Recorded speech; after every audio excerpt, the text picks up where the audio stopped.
On today's Toy Spot, we're going to be having a look at Transformers Revenge of the Fallen Bumblebee. This is from the preview line, which consisted of both Bumblebee and Soundwave. I was about to say Shockwave. If we have a look at the packaging first, I have to admit that the packaging, I'm a bigger fan of the Revenge of the Fallen packaging than I am of the original movie line from, 2-3 years ago.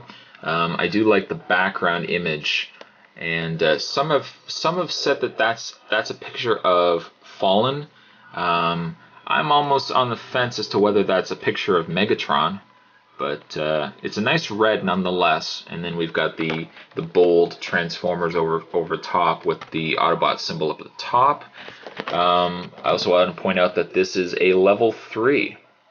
So is the second hardest conversion. In fact, they call it an advanced conversion. Will I be able to transform this guy? Who knows? Well, we'll have to wait until I open this guy up. On the bottom there we have Bumblebee. Nice picture of him. And on the back side here, the other characters in the wave, at least this wave, is Bumblebee. We've got Sideswipe, and we've also got Breakaway. I'm not too sure if Breakaway is in the movie, but I'm almost 98%, and I say almost 98%, not 100%, sure that Sideswipe is in fact in the movie. I did pick this guy up when I picked up the Bumblebee. It's unfortunate, however, the fact that the figures themselves, at least in Canada where I went, these figures were going for about $14, almost $15, which I thought was a bit high for the figures themselves, but people were buying them. So there you have the packaging on Bumblebee. I know I said I would never do a Revenge of the Fallen review, so we'll see how things go, and maybe if things go well, this will be the first of many reviews. So we will open up Bumblebee, and we will have a closer look at the figure. And here we have Bumblebee, now that he's transformed. And when I say transformed, I use that term very loosely. As you can see, I didn't quite get the doors set into place, but I quickly transformed him into car just so I could show you the transformation back to robot. As you can see, the car rolls quite well, despite my butchering of putting this guy into transformation mode. As you can see, it's a 09 Camaro, which I always liked, and I always liked the model of car. I guess now that it's an actual production car and not a concept car, we're maybe going to see the car itself in the movie get a little more banged up. For many of us, for those that know, they were very uptight about having anything happen to the initial car in the first movie. And so like I said, now that it's a production car and it's in production, maybe we'll see a little more damage done to the vehicle itself. In the way of transformation, and I do apologize, like I said, I don't usually do Transformer reviews, and the only reason why is I like to I like to play around with a Transformer and take my time transforming him. To do him on camera, however, I just know I'm going to screw up something, but let's see if we can do this together here. I think we'll just bring out the doors like so. From that point, you can actually separate the back end of the car like that, and have it like that. And you can see his pulse cannon or his arm cannon there. And then from there, we just separate out the legs. The windshields are on springs, which is nice, because I originally thought when I was transforming him that I broke it, but nope, that was not the case. And from there, I know he's got an automorph feature.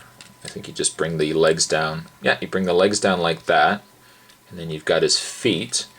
Just bring around the other side here, and you can bring down the foot like that, and that whole part auto-morphs or auto-transforms.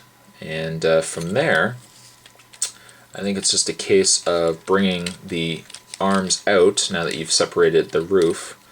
Bring the arms out like that. And bring the tires out. And bring those forward. And you can see his head down below there. And, oh, his arm's stuck, that's why. We'll just bring the arms out like that. And then we just drop the hood part here, if I can get the head clear.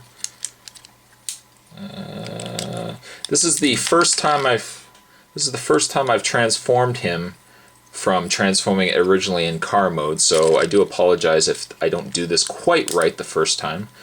And I believe you just bring these wheels forward, and I think you just bring these up. Is that right? Bring these up, and like there. There we go. And I think that's about it. I mean, then you gotta just adjust little parts here and there on them. And is that right?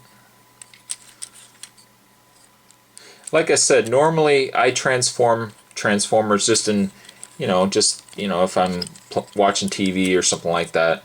But to actually do it on camera, you're paranoid about getting the transformation right and everything else. So, but I think that's right.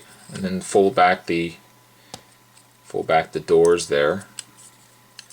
And there you have Bumblebee with his arm cannon there, which is nice. Arm cannon rotates. He does come with a missile that you can lock into place like that, and he can fire it. I won't do that right now. Overall, it's not a bad figure. Now, I noticed with mine there was a piece that kept coming off. It's not broken. It's just a matter of finding out where it fell from. I know it fell from on the undersiding here. And you know what? It's not broken. It just clips into place, but I'll just put that aside for the time being. Overall, the Transformer is nice. I'll just adjust it outboard there. Overall, the Transformer is nice. I have to say that the face looks a lot nicer on this Bumblebee than it did on the original movie Bumblebee. They definitely did a better job of improving on him. Overall, oh, there's that piece. It goes actually up there. I'm just looking. I looked on here and I realized that that's where the other piece goes. And it snaps into place over here. Like I said, though, I'm not going to do it right now, but there you have a toy spot. My first Revenge of the Fallen toy spot. Hope it was alright, guys. And with that, I will see you guys next time.